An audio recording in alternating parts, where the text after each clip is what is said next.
Welcome to the channel and welcome to my review of Codex Demonkin, aka Codex Death Guard. This is up on pre-order at the time of filming. It's for sale on Saturday, and if you're watching this in a month's time, then it's definitely for sale. I want to thank you for Games Workshop, Games Workshop, for allowing me to get my hands on a pre-order copy.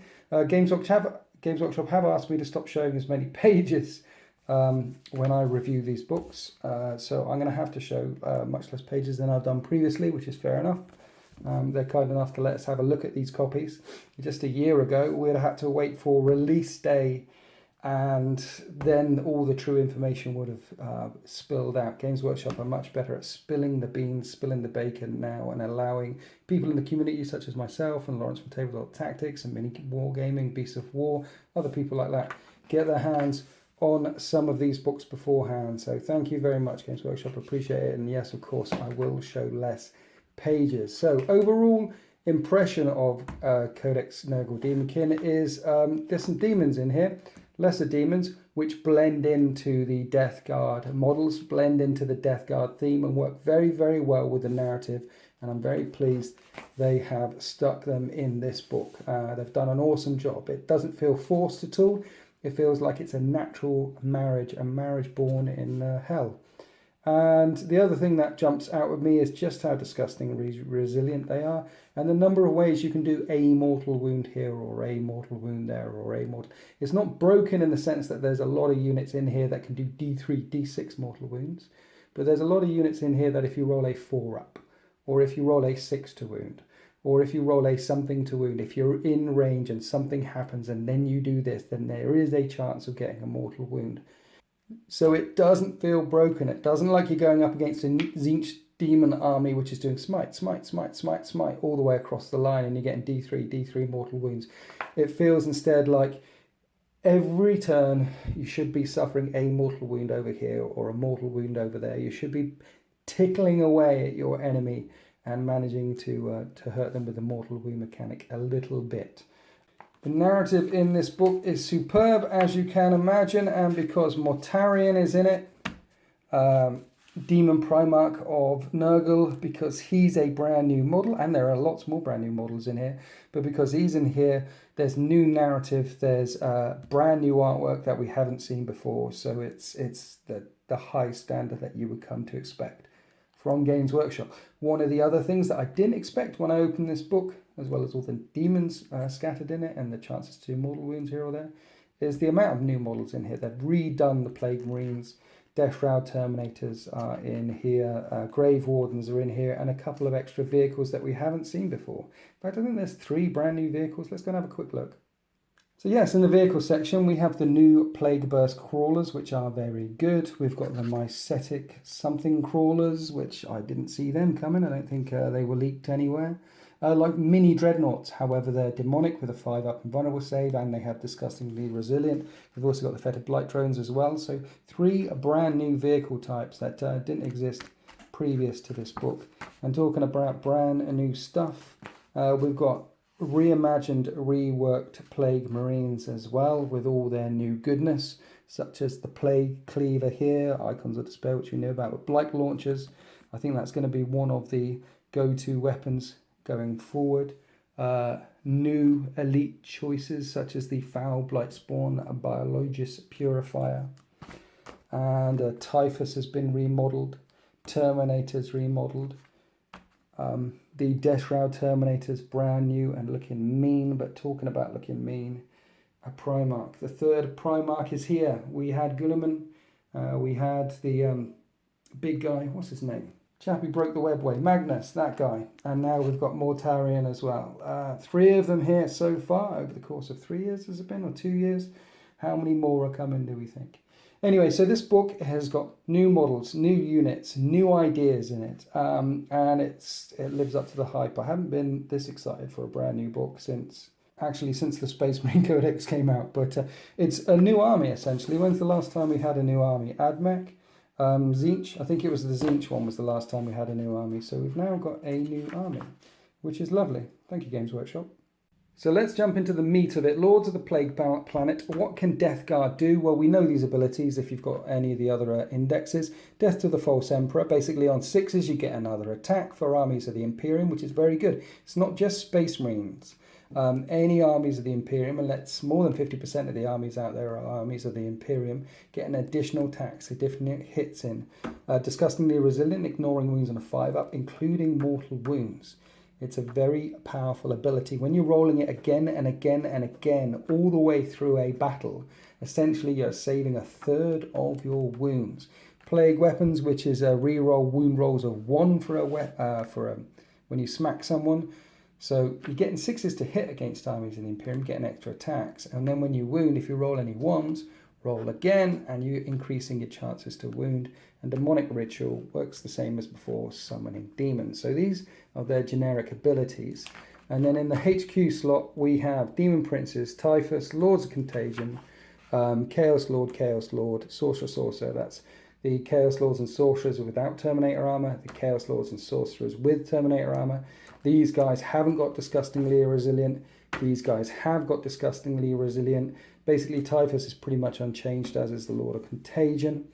And the Demon Prince of Nurgle getting Disgustingly Resilient as well is a big, big buff. When we look at Typhus and the Lords of Contagion, we start to see the beginning of the mortal wound things. Basically, if there's a Death Guard unit within 7 inches of Typhus or a Lord of Contagion, you got Typhus there, you got your Death Guard unit over here, another one over there. And enemy models that are engaged with them within 1 inch, basically in close combat with them, you roll a dice, and on a 4-up they take a mortal wound. So a 50-50 chance of doing that extra mortal wound with that aura around Typhus or the Lord of Contagion. See, not broken, but there's a chance of doing a little wound here. But it will stack. It says all Death Guard units within 7 inches of a Lord of Contagion. So you've got a Lord of Contagion here.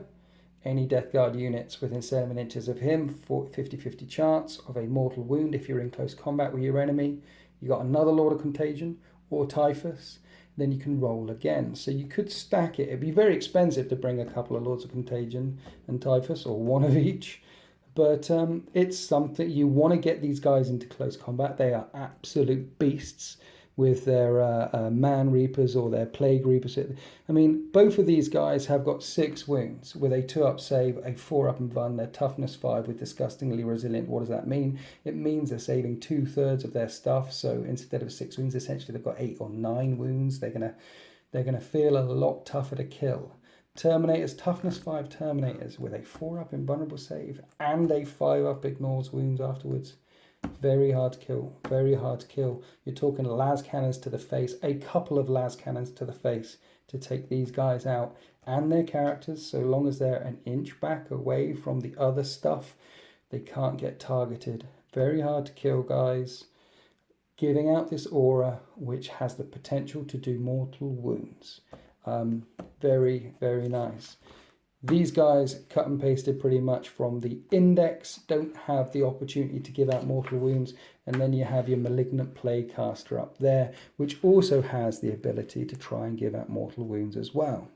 Basically, this guy's got a couple of psychic powers. You roll to cast your psychic powers. If you get a 7, not an 8 or a 9 or anything, if you get a bang on 7, Nurgle's number, then the target unit receives a mortal wound in addition to whatever stuff that you're doing. So if you smite a unit over there and you need a 5 and you roll a 7, well, you're going to do D3 mortal wounds plus 1 mortal wound because it's a Malignant Plague Caster. Again, not broken, just a chance of chipping away at the block.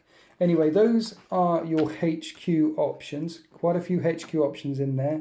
Didn't expect to see this guy turning up, the Demon Prince of Nurgle. Nice that he's in there. There's an option to give him wings as well, which are free because there's no points cost for them in the back of the book. And he's a little bit cheaper than he was in the index, I believe. So a Demon Prince of Nurgle is definitely an option. There are some relics that you can give him to give him a 2-up save instead of a 3-up save. And with Disgustingly Resilient, you can make this guy very, very tough indeed. So I think you're going to see some of these. You're going to see some Typhus and Lords of Contagion coming along. Even their movement is very slow. It's a 4-inch move for the Terminators in this book. All the Death Shrouds, all the Death Guard Terminators only move 4. They can all teleport in. You've all got teleport strike. So essentially what will happen on your battle grid is people will be dropping in the Nurgle Terminators there, be it Typhus, be it some Death Rabbits and Terminators. And that's pretty much going to be their footprint for the rest of the game, that kind of area. They're not going to go very far because they are slow. They're slow and resilient and tough as nails. I would have liked to have seen a Herald of Nurgle in here as well, seeing as they're changing up the narrative. I can see a reason why a Herald of Nurgle in the narrative, Heralds of Nurgles are chosen, are favoured of Nurgle, the grandfather Nurgle himself.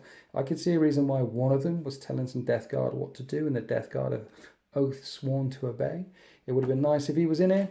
He's not in here, but there's plenty of choices as well. I imagine the Chaos Lords and Sorcerers should have had Disgustingly Resilient on them. I'm waiting to see a fact to see if they do get Disgustingly Resilient on them. And by the time I chuck this video out there, because Games Workshop have been so relentless and so quick at churning out their facts recently, it might already be fact by the time we get there.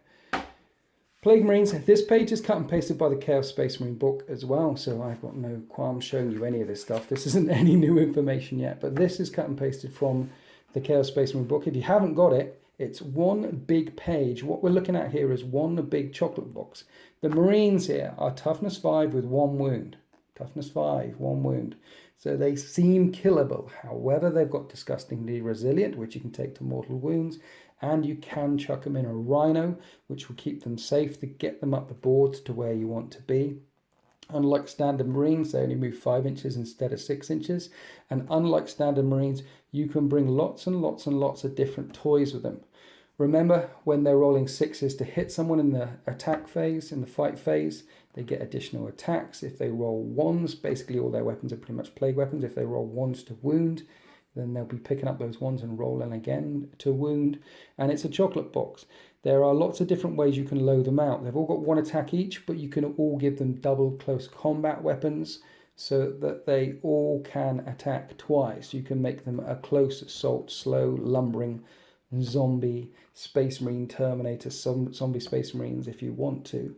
I would typically leave them as shooty. The Blight Launcher is a very good weapon. Assault 2 weapon, hitting on 3, strength 6, -2 AP, D3 attacks. And it's a plague weapon, so you're re-rolling wound rolls of 1. And the range isn't too shabby as well. And you can chuck a couple of them in here in a unit of Plague Marines. You can have 2 of them. And you'd bring 5 Plague Marines and you can have 2 Blight Launchers straight away. You can stick them in the back somewhere, just shooting away. And they're probably not going to die unless there's been a lot of concentrated firepower thrown down at them. Plague Marines are a good choice. There are ways with the Stratagems to up in their armor save, or it might be something else, we'll get to it, but a way to get their save from a 3 up to a 2 up, which will make them even harder to kill. And there's some very good weapons in here, such as the Flail of Corruption. Terminators have access to this one as well. They make D3 hit rolls for each attack with this weapon rather than 1. So instead of 1 hit, and they spill over, +2 strength, -2 AP, 2 damage a pop, and it spills over like mortal wounds. Most weapons don't spill over the damage, but in this case it does. Put them on Terminators as well, getting those extra attacks in. Plague Marines are a good troop choice. Other troop choices are Cultists, Poxwalkers, Plague Bearers, and Nurglings. Again, all this information has been shared previously. Nurglings are very tough to kill with their 5-up demon save and their 5-up Disgustingly Resilient, which they get to damage weapons which cause 1 damage. Probably the best rule in the whole of 40k, Squishable. They made a rule called Squishable. I just like it. It sounds so sweet. Basically, they're squishable. And if the damage value of a weapon is 2 or more, they don't get their Disgustingly Resilient. But if it's only 1, bolt rounds, things like that, las guns, they will get their Disgustingly Resilient save. And with 4 wounds, Nurglings aren't going anywhere anytime soon. Plague Bearers and Cultists, we know what they can do. But my favourite in this lot is the Poxwalkers. They don't have a save. They do have Disgustingly Resilient, however, so they will be getting their 5-up. You chuck them in a Ruin, they will be getting a 6-up save, and then a 5-up Disgustingly Resilient. However, they're mindless, they're fearless. You have to kill them down to a man. And these guys are troops, remember? And in the Scars of Mortarion page, troops have objective secured essentially. If they're on an objective and you've got a tank nearby, they're going to score it no matter what, unless there's another unit that also has objective secured. And then you've got inexorable advance, all infantry and Death Guard. Infantry, Hellbrute in the Death Guard detachments basically can move and fire their heavy weapons, can move and fire their assault weapons as though they were standing still.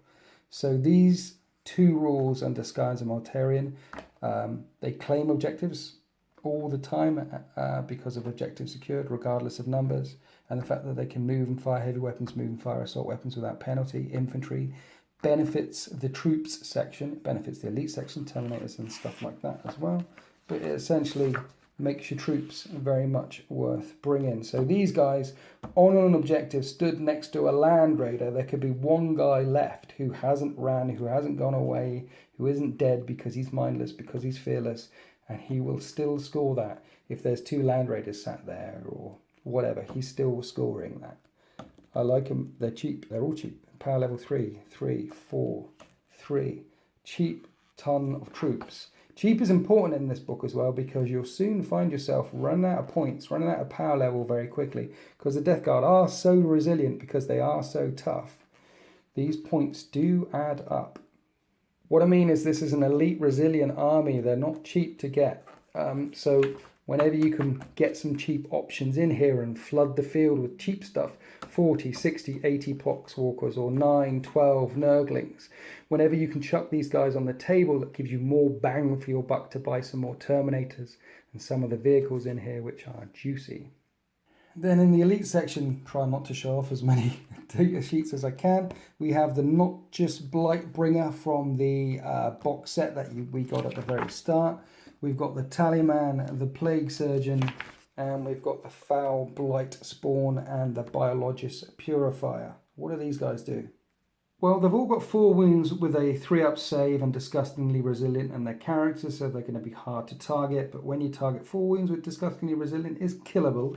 This guy, within 7 inches, it's -1 to enemy leaderships, and within 7 inches of him, Death Guard models can roll 2 dice when they advance and pick the highest. Your slow army suddenly becomes a little bit faster with this guy.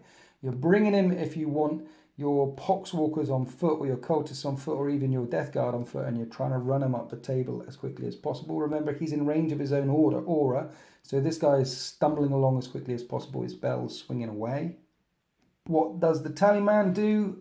Think of him as the chaplain for your Death Guard armies. Basically, within 7 inches of him, your Death Guard will be re-rolling to hit. So you want him close to your Terminators. You want him close to your assaulty units. This is the guy that will make things punch more. Your Defilers or your Hellbrutes or your vehicles that can also attack within 7 inches of him will be re-rolling to hit. So long as they have the Death Guard keyword. Pretty much everything in this book has the Death Guard keyword. The other thing he does is whenever you spend command points to use a stratagem, roll 2d6, and if you get a 7, not more than a 7, not less than a 7, bang on a 7, you'll get those command points back again. So that might happen once or twice a game. There's no point in bringing 2 of them to double that effect. You'd only want to see 2 of these on the battlefield if you bring a very assaulty Death Guard list. Say you've loaded up all your Prague Marines, so they've all got 2 combat weapons each. Say you've got a ton of Terminators or Hellbrutes just trying to charge forward. Then you might want a couple of these guys to use the attack thing that they've got, re-rolling to hit. So he's a chaplain. Then we have a Plague Surgeon.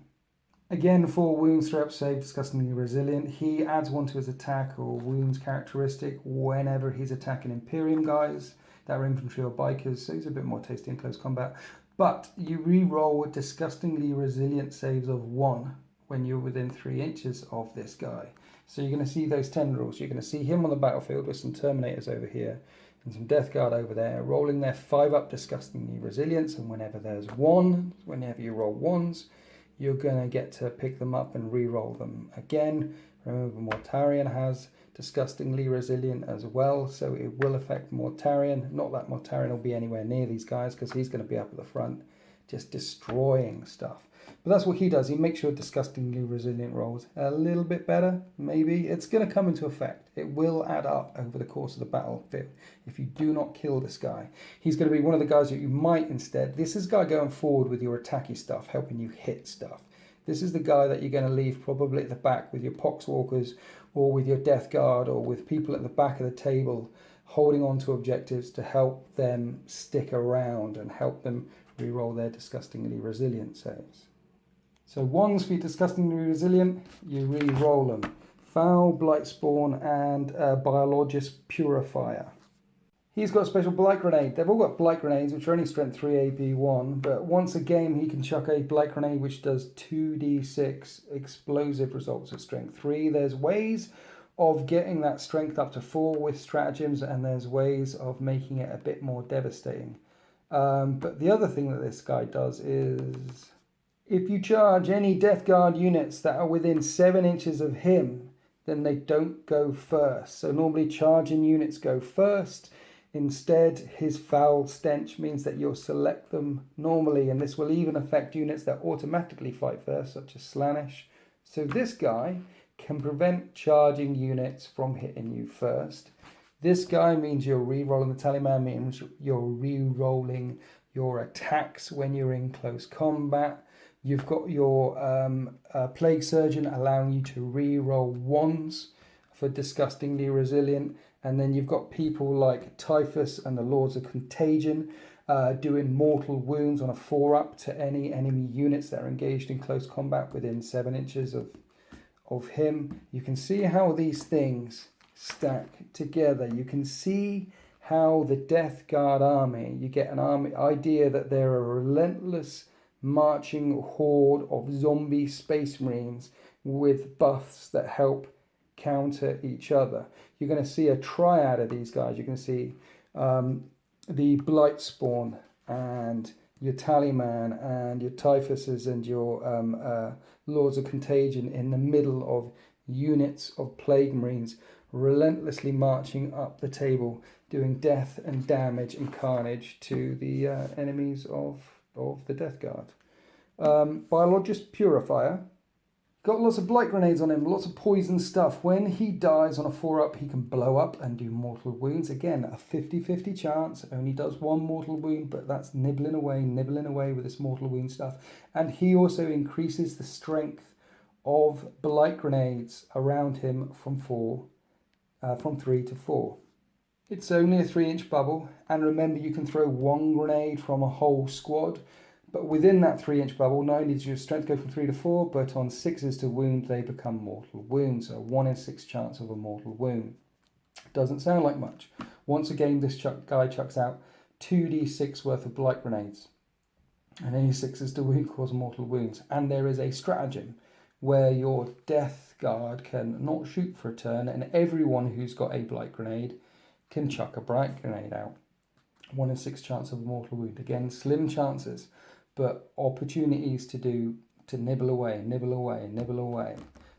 These guys reek of pestilence and filth, and they will rot your very soul. Now, also in the elite section, we have Blight Lord Terminators and Death Shroud Terminators. They're very expensive. These are toughness 5 Terminators with 2 wounds, a 4-up invulnerable save, and disgustingly resilient.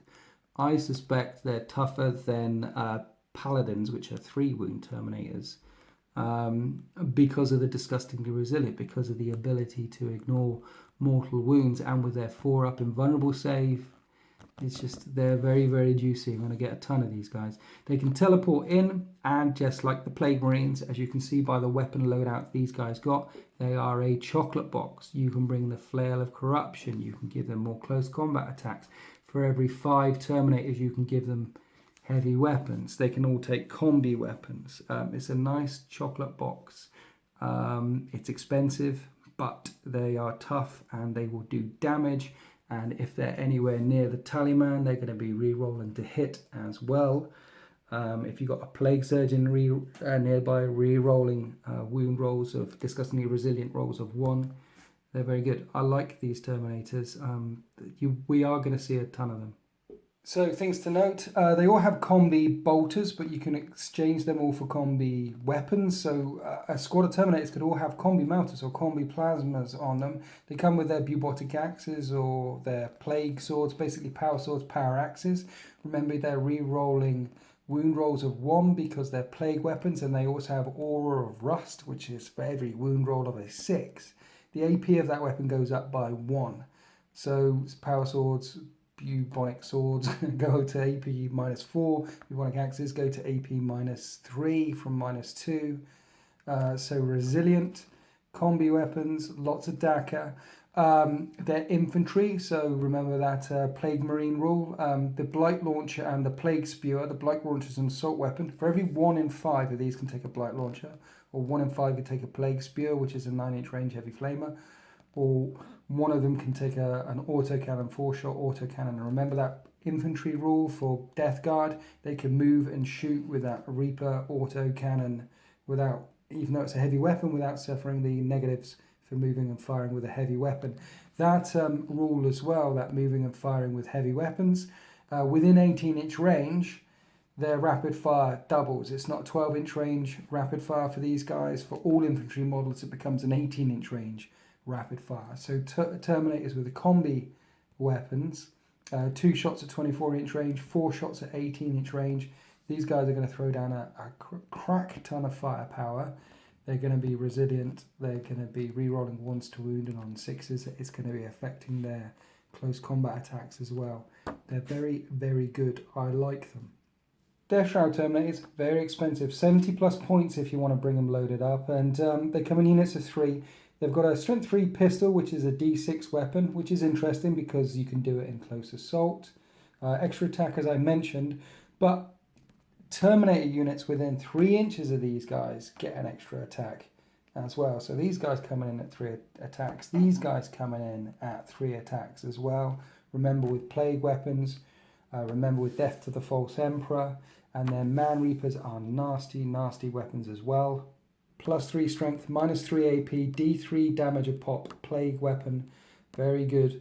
Buffing your Terminators, and also they can take hits for Mortarion if they're in range of him, a bodyguard mechanic. Not just Mortarion though, they'll also do it to Typhus, they'll also do it to any Death Guard character, your Tallyman if you so wish. Basically, whenever a Death Guard character gets hit by a weapon, you roll a dice, and on a 2-up, the Death Shroud Terminator is hit instead, and then you'll resolve the wound, then you'll resolve the damage. Remember, these guys have a 4-up invulnerable save, so they can have a 50-50 chance of shrugging off a Reaper chainsaw to the face if need be. They have a 50-50 chance of shrugging off a las cannon round. It works for ranged weapons as well as melee weapons. It will help them protect characters. They are silent bodyguards. Very expensive silent bodyguards, but considering what they do to buff these guys, considering how they keep characters alive as well, I can see small units of 3 of these guys pop up. Very expensive. I don't think we're going to see 2 units of 3 or a big unit of 6 or something, but we are going to see these guys pop up. And they look so very disgustingly pretty. Then more elites. We have Hellbrutes, Beasts of Nurgles, Possessed. These guys, the Hellbrute and the Possessed, have the Death Guard keywords. They all have got the Nurgle keyword in this book. The Beasts of Nurgle are the only ones with the disgustingly resilient save here, but these are relatively unchanged from previous books. Then, Fetid Bloat Drones are back from the box set. Wounds 10, 3-up save with a 5-up invulnerable save, and disgustingly resilient with the Fly keyword. I like it a lot. They only hit on 4s in close combat and shooting, but they've got access to the heavy Blight Launcher, which is an Assault 6 weapon, so you're hitting 50% of the time. At Strength 6, -2 AP, D3 damage a pop, and it's a plague weapon, so re-rolling those 1s to wound. I can see a lot of heavy Blight Launchers turning out, but the Plague Spitter is also very good. Assault D6 at 9-inch range. They come with 2 of them as standard. And then you've got the Flesh Mower. And you get an extra 6 attacks. You're only hitting on 4s, but it's +2 strength, -2 AP, and 2 damage, and it looks like a demonic lawnmower. This is what it looks like. He's got a degrading stat line, but if he's on full health, that's 9 attacks at strength 8, -2, and 2 damage a pop. So if you're bringing a very close combat orientated Death Guard army, why not chuck a couple of these guys in as well with a Tallyman nearby? He's got the Death Guard keyword. He's hitting on 4 of those 9 attacks, but re-rolling to hit. And it's a plague weapon. Or you can get the DACA versions, 36-inch range, heavy Blight Launcher. I like these. I think I'm going to be bringing a couple of these instead, and these models just look fruity. This is the fast attack section, so we've got the Bloat Drone which moves 10, we've got Chaos Spawn which moves 7, and we've got Plague Drones which move 10. They've been giving them an extra wound. These guys have got lots of attacks with an extra plague weapon, disgustingly resilient, 5-up invulnerable save as well. So demons. The interesting thing about these is that they are actually, with a movement value of 10, 7 and 10, you're looking at the fastest things in the Death Guard Codex here. In a Codex that has not got a lot of speed beyond the Rhinos and the teleporting, beyond the deep striking in, you want a few of these units. You're going to be picking fast attack units because otherwise your army is very, very slow and ponderous. You can either have 4 Rhinos, so you can split up from your deployment zone and get to where you need to be, or you're going to have a couple of units of Plague Drones or a couple of units of Bloat Drones bubbling around all over the place to get where you want them to be. Also in the fast attack slot, we have Myphitic Blight Haulers. I think that's the way you say it. Now think of these guys as very similar to Hellbrutes or Dreadnoughts. They have the same stat line as a Hellbrute, only their weapon skill or ballistic skill is a 4-up rather than a 3-up. However, they come with a missile launcher and a multi-melter, and if you put a missile launcher and a multi-melter on a Hellbrute, as soon as you move it, because it's a heavy weapon, you're hitting on a 4-up. These guys have a rule tritract, which means that they can move and always fire their weapons as though stood still, so they're always hitting on a 4-up, regardless of whether you move them or not. So they're as effective with those weapons as a Hellbrute moving forward, but they also move 10 inches, so they're quick, and they also are demonic, so they have a 5-up invulnerable save, and they also have disgustingly resilient, which is nice. They're also force multipliers. Putrescent Fog. Any Death Guard units wholly within a 7-inch range of these guys gain the benefit of being in cover as though they were already in cover, and they can come in units of 3. So you're looking at something that's like a Hellbrute, only more resilient and faster, and gives out that +1 to your armor save to units that are wholly within 7 inches of these guys. We've got units that can zip up the board quite quickly and help out their Death Guard colleagues, or units that can stay at the back of the field and throw down some DACA, and if you get close to them, there's a multi-melter, there's its Gnashing Maw. It's also got this Assault 3 attack as well that it can do at 12-inch range. So it's got 4 gun systems on it. And if you hit them in close combat, it's -1 to hit them as well because of a foul stench or something. Let me check. Yep, foul stench, -1 to hit them. They've got 3 attacks at strength 6, -2 AP, 1 damage, plague weapon. They're gnashing claws. So these guys are an entirely new model, and they act a bit differently. They're similar to Hellbrutes in their stat line, but they act differently because of their speed. They've got the resilience. They've got lots of different weapon options. Where do they sit in the Death Guard list? I'm not sure. Do you want to shove them forward? Do you want to use that? Do you want to keep them midfield? Yeah, they're an interesting choice. Didn't expect them to see them in the book, but I'm certainly going to get 3 of them and see what they can do. Then we break out the big guns, the Chaos Land Raider and the Defiler. They have the Death Guard keyword, but their stats here are untouched from the previous Imperium book. And then we have the Plague Burst Crawler. Now, hitting on 4s, ballistic skill of a 4-up with its big gun lobbing over the back, is a heavy D6 weapon with 12 to 48-inch range. So if you're within 12-inch range, it isn't shooting anything. Heavy D6, so you roll a dice. If you get the magic 6 at ballistic skill 4, you're only hitting 3 times. Not all of them, just 3 times. So you're going to be hitting 3 or 2 or once or 0 times because of ballistic skill 4. But it's strength 8, -2 AP and D3 damage, and it can shoot out of line of sight.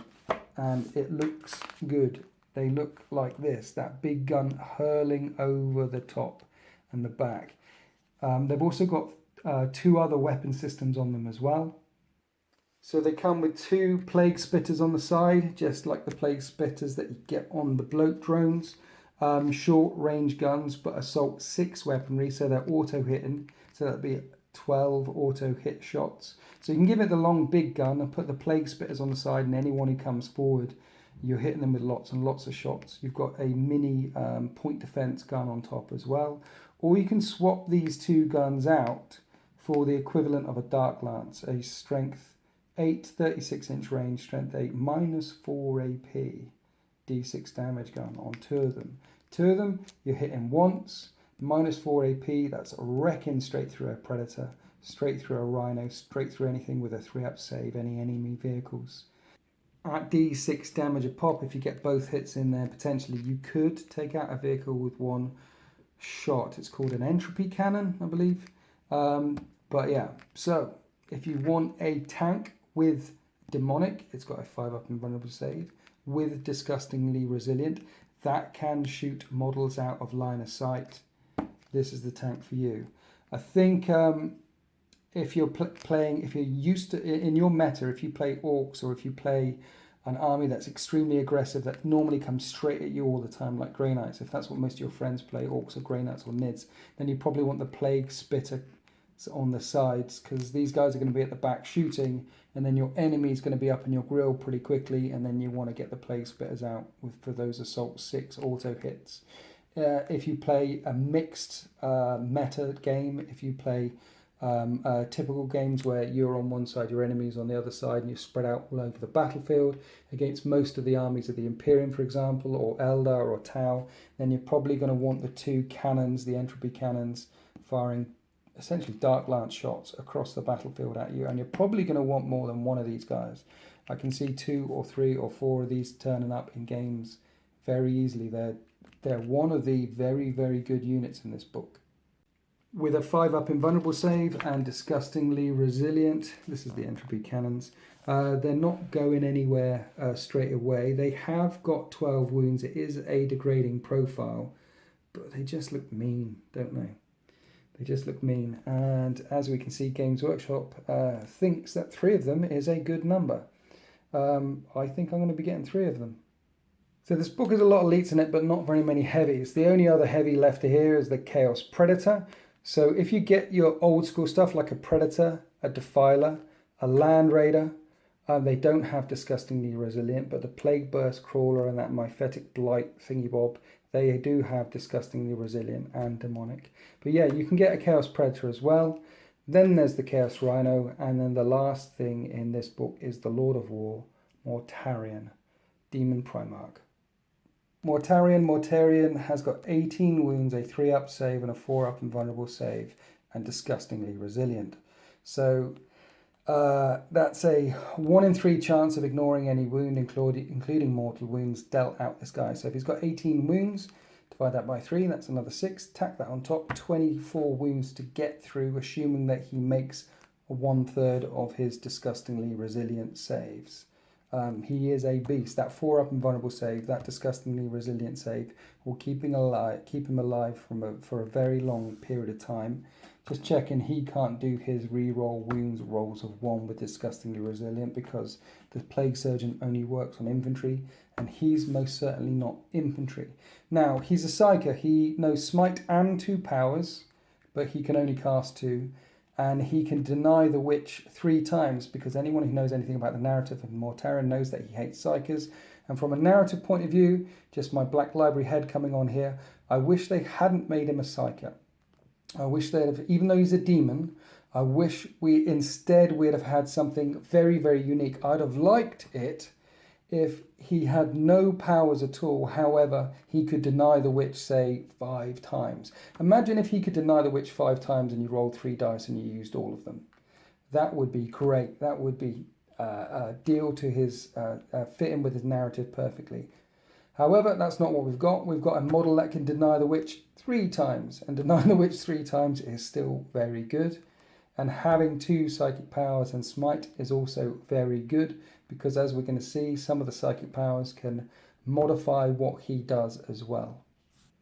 Mortarion has 2 area effects. Friendly Death Guard units within 7 inches of him reroll hit rolls of 1. That's Death Guard units. Remember, this book has got a lot of demons in it, which don't have the Death Guard keyword and won't affect them. It'll only affect the Death Guard units. He hits on 2s himself. He's in range of himself, so he's hitting on 2s, re-rolling. And he's also got Death to the False Emperor, so if you get any 6s, then he'll get those additional attacks versus Imperium units as well.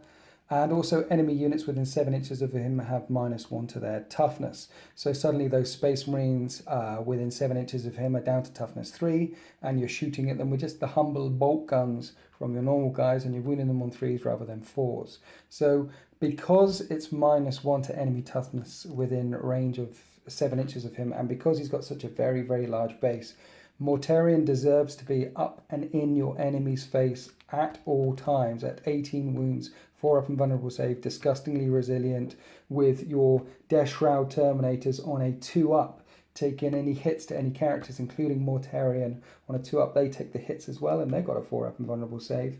Then these guys are teleporting in right next to Mortarion. They only have to be within 3 inches of him. They could be behind, not in front.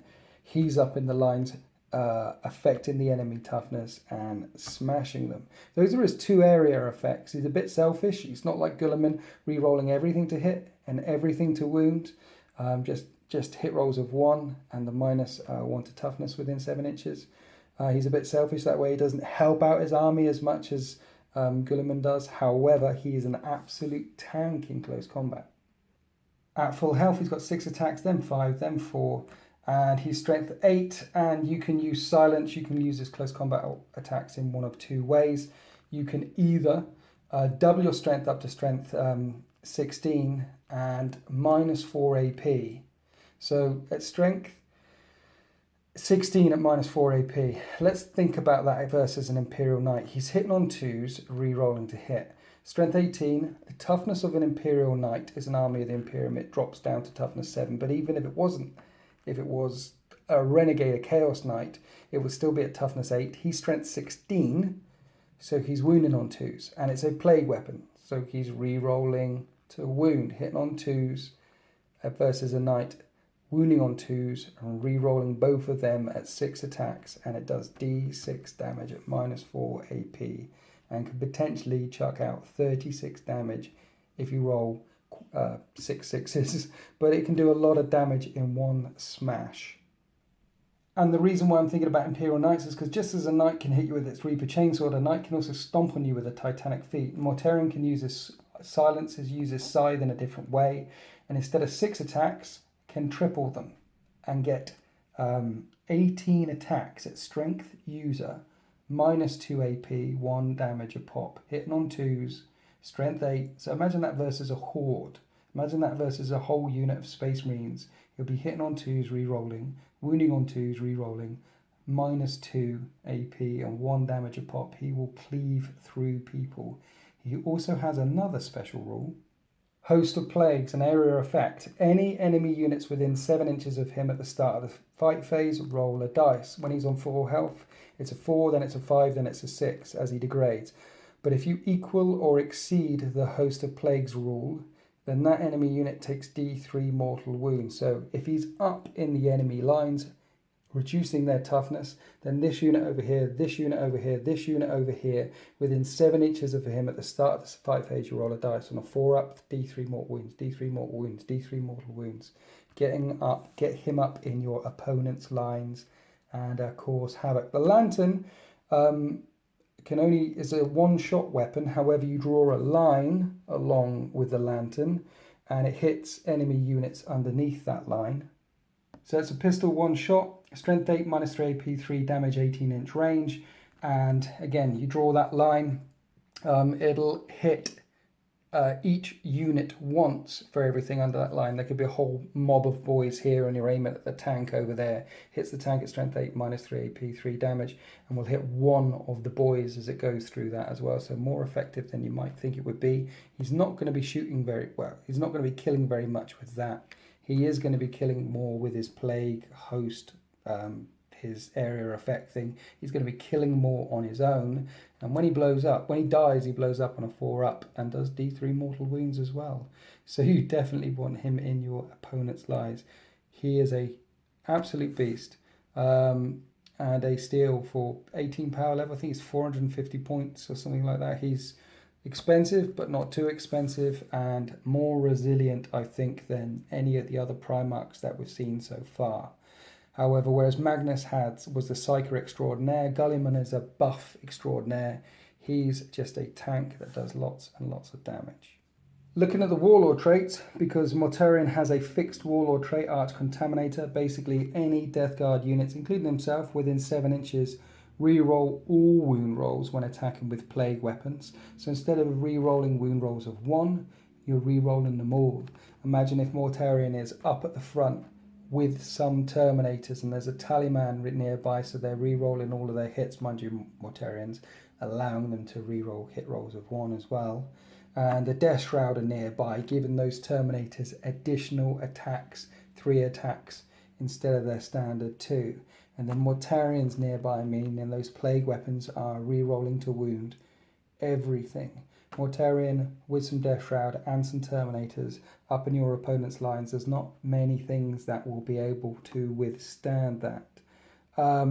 Typhus's ability is the Living Plague, and the Living Plague, roll a dice for each enemy unit within 3 inches of your Warlord at the start of the fight phase, and on a 4-up, that unit suffers a mortal wound. Only a 3-inch bubble, but on a 4-up, a mortal wound, a mortal wound, a mortal wound on units that are around him. Again, 50-50 chance of doing a little bit of damage here, there, and everywhere. There are 2 very powerful, well, all of these are pretty good Warlord traits. This one's good. Tainted Regeneration. Your Warlord regains 1 wound at the start of each player turn. So in your turn, before your enemy shoots you, you regain a wound. And then in your enemy's turn, before he shoots you, you regain a wound. So your Warlord, say your Lord of Contagion was on 6 wounds, he's been knocked down to 2. Before your Warlord shoots again, he's up to 4 wounds. He's going to be constantly getting wounds back. Anyone who's fought a Defiler or a Helldrake that gets that extra wound back a turn can know how annoying that is. Or anyone who's fought Necrons really knows how annoying recovering wounds can be. Adding 1 to your Warlord's toughness characteristics will be good. Remember, most Death Guard are a 5-up toughness. That makes them a 6-up toughness. Typically, they're still going to be wounded on 5s by most weaponry, most bolt guns and things like that.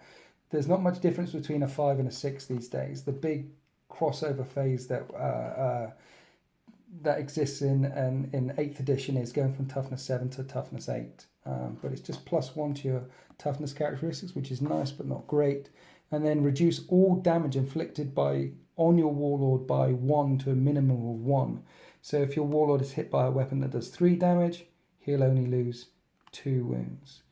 So that one's going to work as well. That one's going to help keep him alive. But my favourite one is Revoltingly Resilient. You get a Disgustingly Resilient of a 4-up rather than a 5-up, except against mortal wounds. And with a Surgeon nearby, getting a 4-up Disgustingly Resilient, re-rolling 1s, they're all good. Normally you look at a Warlord trait and think, that one's not so great. But Arch Contaminator, particularly on Mortarion, makes him even more brutal. Makes the units around him even more brutal, and all of these, the ability to recover wounds, the ability to reduce damage, the ability to get better Disgustingly Resilient, all of these Warlord traits are very good. Stratagems are a mix from the Chaos Space Marine book. Veterans of the Wrong War is an old one, but a good one. I say old, about a month old. Adding 1 to wound rolls made for the unit in the shooting or the fight phase is a very good one. Some of them on here are extremely good. Cloud of Flies. Select a Death Guard infantry unit until the start of your next movement phase. Enemy models can't shoot at this unit unless it's the closest visible target. So you've got something at the back, Death Guard infantry unit. You've got your guys holding on to an objective. It's late in the game. You pop this one off and they can't be shot at. Granthar's Blessing is also good. For 2 command points, you can return a single Death Guard infantry model to a unit with a single wound remaining, even if it's dead. So your Death Shroud Terminators, 3 of them have been dropped down to 1 model left. You can bring one back for 2 command points, or you can regain D3 lost wounds on an infantry squad. Very nice. But one of the most fruity is the Blight Bombardment. Use this stratagem just before a friendly Death Guard unit shoots or fires Overwatch. When resolving that unit's shots, every model in the unit that's equipped with a Blight Grenade can throw one. So imagine a whole unit of Plague Marines throwing Blight Grenades. And there's that character nearby that gives makes the Blight Grenades strength 4 rather than strength 3. And then on 6s they do mortal wounds, and it's a command point. You chuck them all once, and it's you could be doing mortal wounds there. It's a nice ability. Say there's a Land Raider in front of you, or an Imperial Knight with just a couple of wounds left, and you need to absolutely kill it, and it's the last thing that you can really do. Then chuck this one on and try and throw grenades at it with that mortal wound mechanic with the character nearby. You could potentially kill it. I like it. But there's only 2 pages of stratagems. There's only 1 page of relics, and then you have the contagion discipline. Suppurating Plate is one of my favourite relics here. Give it to a Demon Prince, for example, and they have a 2-up save. In addition, roll a dice each time this model passes a saving throw in the fight phase, and on a 4-up, that unit that inflicted a wound suffers a mortal wound after all of its own attacks have been resolved. So your demon or any other character is getting smacked at by something. Every time you get a wound, every time you pass a saving throw, you got a 50-50 chance of doing mortal wounds back on the unit that's smacking into you. It's a very powerful ability. Again, a 50-50 chance of doing some more mortal wounds there. Then you've got Fulgaris's Helm, which is also very nice. It increases the range of any aura abilities by 3 inches. Your Lord of Contagion or Typhus's range goes out from 7 to 10.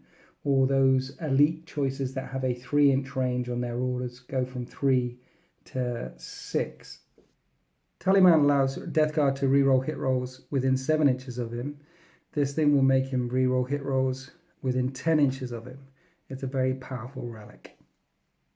Then in the Contagion discipline, the best one's still probably the Miasma of Pestilence, which is -1 to hit, warp charge value of 6. Till the start of your next psychic phase, your opponent must subtract 1 from hit rolls for anything targeting a unit. That's still probably the best one. Blades of Putrefaction, add 1 to your wound rolls. Putrescent Vitality means Death Guard infantry add +1 strength and +1 toughness. And Curse of the Leper is a warp charge 7, and then you roll 7 dice. And anything that exceeds the character's toughness, the target's toughness, does mortal wounds. So Mortarian's down in your enemy army. He chucks off Curse of the Leper, dropping Space Marines or Necrons' toughness is down from 4 to 3, or say Eldar or Tau down from 3 to 2. And then you roll a bunch of dice. If you exceed their toughness on those 7 dice, for every time you exceed it on one of those 7 dice, it's a mortal wound. Nice. Very nice. After that, we have the points. Then we have some new tactical objectives, which are interesting. Then we get to the end of the book. Made a mistake earlier on, talking about Death Shroud Terminators, saying that they give +1 attack to all Death Guard units within 3 inches of them. That only applies to characters like Typhus or Plague Casters or Lords of Contagion. Only applies to characters excluding Mortarian himself. He suddenly can't get his 6 attacks suddenly up to 7 attacks. So I think it's called Eyes of Mortarian, the special rule. So sorry about that. But there we have it, a very narrative-driven Nurgle Demonkin book.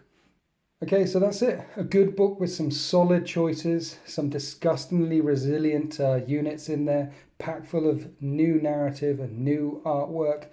Something that Chaos Space Marine players and Nurgle players have been waiting for a long time. I think they hit this out of the park. I don't think it doesn't feel too overpowered. I can consider some counters to the lists in here. It's a highly elite army, so if you want to play it very well, you're going to bring lots of spawn, lots of Nurglings. If you just focus on all the good stuff, all the Terminators and all the very powerful demon engines in here, you're going to run out of points very quickly. If you bring him along, Mortarian along, you're going to run out of points very, very quickly. So it's going to look very elite if people go down that route. It's going to look like a Grey Knight army with a low model count if people go down that route. I think it's probably better to bring a mix of stuff because it is so new, to get your head around what's going on and figure out what's best for you and your play style and the meta that you play in first before you commit yourself to one strong way of playing. or not. So thank you very much for listening. That's the review of this codex. If you want a better review than I ever do, and a much more detailed review than what I ever do, then check out Mini Wargaming, the legends that are Mini Wargaming. Become a Vault member. They've already done a who would win with Mortarion and Magnus, and I won't spoil it for you, but it's an epic battle. And there's some extra things in the Vault there if you become a Vault member and support them that way. You can choose to support me if you want to, and subscribe to Winter's SEO On Demand for more battle reports and behind the scenes goodness, and for an extra 5% off RRP for products from wargamesuk.co.uk, and it helps support me. And I'm getting a Death Guard army, slowly getting painted up, and that's coming because of the support that I'm getting through the Winters On Demand subscribers. So special thank you, special shout out to those guys there. Anyway, thanks for listening. Happy wargaming.